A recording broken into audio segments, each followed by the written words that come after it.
Today, I will tell you about a new fantasy anime called I Somehow Got Strong by Raising My Farming Skills. The story begins with a group of adventurers who are up against a deadly S-ranked forest dragon. It breathes fire, causing massive destruction to the area, and the adventurers are forced to run. Elsewhere in a field, we meet a young farmer named Al Wayne. He tends to his crops and is pleased with how well everything is growing. He harvests some of the crops and prepares to head to the markets. He gets an alert from his status window and sees that his farming skills have all been maxed out, reaching level 10. He is joined by his friend, the fisherman Testa, who is amazed at his achievement. Testa is even a little jealous that Al even has a level 10 fishing skill when he is supposed to be the fisherman. Having maxed out all his farming skills, Al suddenly gets a special option to integrate and evolve his skills. He accepts it and gains the Nature Lover title. Al is confused what this means, but Testa sees that he suddenly has 65,000 status points, with over 73,000 attack and 45,000 defense. They're shocked, but Al remembers he needs to get to the market. Al heads off to the royal capital to sell his crops. Along the way, he sees the dragon attacking the adventurers. They're no match, and call to retreat. Al decides to help, and throws a carrot, hoping to distract the dragon, but the carrot hits, and the dragon explodes with a single blow. The adventurers are left shocked, confused at what happened, and Al is also surprised by his new strength. He quickly heads on his way, and the adventurers only see his trail. Al makes it to the royal capital Mages, but while he is at the gate, there's a girl that's being kidnapped. The hooded man comes charging through, but Al jumps forward and saves the girl. The hooded man attacks Al with a knife, but Al easily disarms and defeats him. The man is arrested and the girl thanks him for saving her. They hear a bell, and Al quickly rushes off, not wanting to be late. The girl asks for his name, but Al just quickly speeds off. He makes it to the market and delivers his crops. As he goes to leave the city, he gets stopped by the guards. Al thinks he might be in trouble, but the girl he saved appears and introduces herself as Phallus, the princess of the capital. Al becomes nervous talking to the princess, but she orders him to just treat her casually. She asks if he would be willing to serve the royal family. He says hell no, but only in his mind. Instead, he carefully tries to decline, saying he can't handle the responsibility. He tries to leave, but Phallus catches him. She tells him that they would pay him well, but Al says he is only interested in being a farmer. Hearing this, Phallus offers to give him a huge field near the capital, that's over 33,000 square meters. Al asks why she is willing to go so far just to recruit him. She tells him it's because he was able to so easily defeat the hooded man, who had a strength of over 500. Al asks what the average strength is, and Phallus explains that the average person has a strength around 50, adventurers are around 130, knights are up to 600, and the legendary hero has 1,000. Phallus asks to see his status, but Al knows he can't show her. The adventurers return and report that the forest dragon was defeated. However, they don't know who did it, only that there was a carriage. Hearing the report, Phallus suspects it was Al, but while they were distracted, Al quickly makes a break for it. Despite this, Phallus remains determined to recruit him. Suddenly a guard tells Phallus she is being called to return to the palace. There is a report that a large swarm of monsters are approaching the capital. All kinds of monsters like orcs, dragons, and golems. They're coming from the Hell Zone, which shocks the king. Because the leader of the Hell Zone, the Demon King, was killed by the hero, and they made a peace pact with the demons. We meet Officer Cecil. He suggests that not all demons are happy with the peace pact, especially the first general of the Demon King, Romeo Van Dead. He suspects that they found out that the hero passed away and now wants revenge for the death of the Demon King. He advises that the king leave the capital for his own safety. The king doesn't want to abandon his people, but all his soldiers beg him to survive. Al finally makes it back home, accidentally destroying his door with his new strength. He is exhausted from his day, and Testa suddenly comes knocking on his door. Testa tells him they need to evacuate because an army of monsters is nearby. Al suddenly thinks of his crops and rushes to his field. He is relieved to see his crops are okay. The army of monsters passes by, and Al realizes they are heading straight for the capital. He doesn't want to get involved, because he is just a farmer, but then realizes that if the capital falls, he will have nowhere to sell his crops. Meanwhile, the king and princess have escaped from the capital, but they come to a dead end. The king is suddenly attacked with a blast of energy. Cecil transforms and reveals he is actually the demon General Romeo. He had been deceiving them from the very beginning. He reveals his plan to pose as the king, using his transformation magic, and rule the kingdom without the people knowing. But first he must kill the king. He attacks with his dark magic, but the king creates a barrier. The barriers begin to break as the king struggles to maintain it. Phallus helps to reinforce the barrier, but Romeo unleashes a second attack. The barriers break, and the king can no longer maintain the barrier. By herself, Phallus cannot defend against the attack, and the rest of the barriers are destroyed. Romeo goes to finish them off with his Overdarkness skill, but Al suddenly appears and stops the attack. He uses his plowing skill and shatters the ground, disrupting the army of monsters.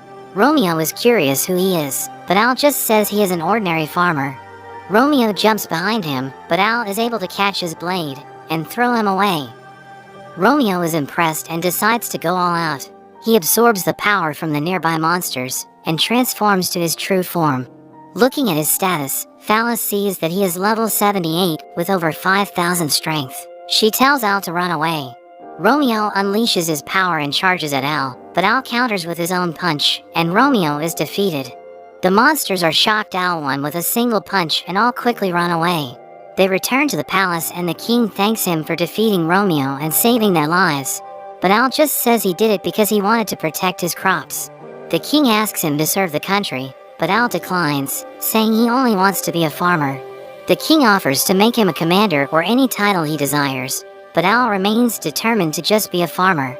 As a reward, Phallus decides to give Al the 33,000 square meter field near the kingdom, but on the condition that he registers as an adventurer so he can occasionally help out the kingdom. Al agrees with this deal, but when he goes to check out the field, he finds it is complete wasteland, realizing he had been tricked by Phallus. The next day, Al explores the capital with Phallus, and he is amazed by all the different foods.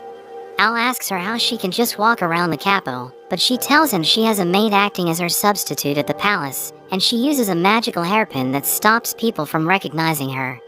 Phallus takes Al to the Adventurers Guild, and they are immediately greeted by the guildmaster, who has heard the rumors of Al's strength. He takes Al over to the reception desk, where they meet the secretary named Helen.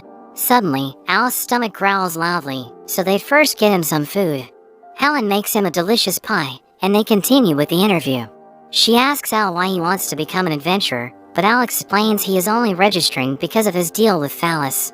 Suddenly the adventurers from the previous day appear, thanking him for defeating the S-rank dragon. Everyone in the guild is amazed, and Al becomes embarrassed. The adventurers introduce themselves as Jake, Luke, and Lamia. They wish him luck and tell him they should go hunting together. Al sighs as he imagines being dragged away from his farming. Al mentions to Helen he wants to try doing a quest, but she explains that adventurers are ranked from F rank all the way up to double S rank. Because he is a new adventurer, he can only take on easy quests to begin with. She suggests starting off with a quest to collect 10 herbs from the Grim Forest. Helen tells him he should get some equipment because there might be monsters, but Al says he's too poor to afford any.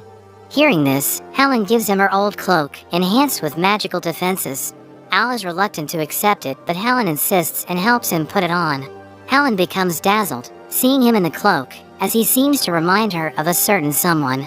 She wishes him luck, but Al can only think about his farming life. Al heads out to the forest and collects the herbs. While he is collecting, he comes across a peculiar black scale. He wonders what monster could have dropped it, but suddenly gets approached by a female orc. It pounces on him, wanting to breed with him, but Jake appears and saves him. The orc is defeated and Al thanks him for his help. He asks if they know more about the black scale. Jake has heard rumors of a black dragon, but doesn't believe it because black dragons dwell in the highlands and not the forest. Lamia suggests he can sell it for a decent amount of money. Suddenly, there is a tremendous aura that overwhelms them. They're frozen in fear as a black dragon emerges. The dragon is covered in darkness and walks right past them. Al is terrified, but manages to take a look at its status, only to be shocked at its monstrous stats. There is a girl that's running away, but gets caught, and Helen wakes up from her nightmare. The next day, her mother notices that she doesn't look too well. Helen tells her that she is experiencing memory loss, unable to remember what she did after work the previous day. Her mother suggests that she is overworking and should have some time off.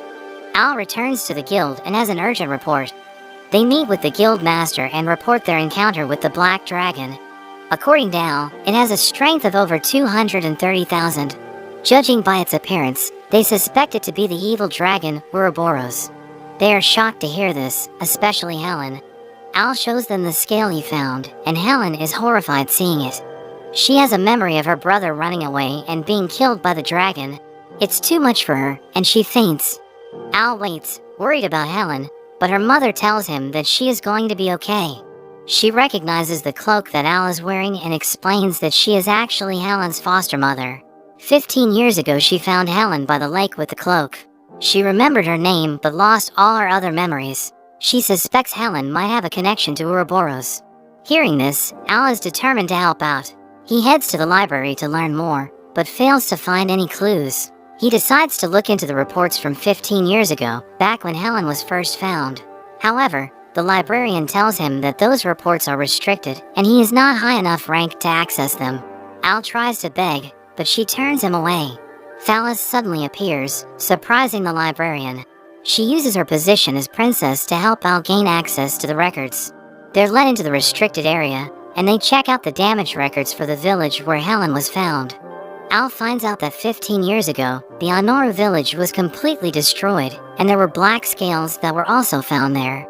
However, this incident was covered up, because the evil dragon is meant to be dead, but if it has somehow been revived, it would mean the whole world is in danger. The next day, the two head to Anoru village to check it out. They find it in a completely destroyed state. As they explore, Al suddenly hears a voice.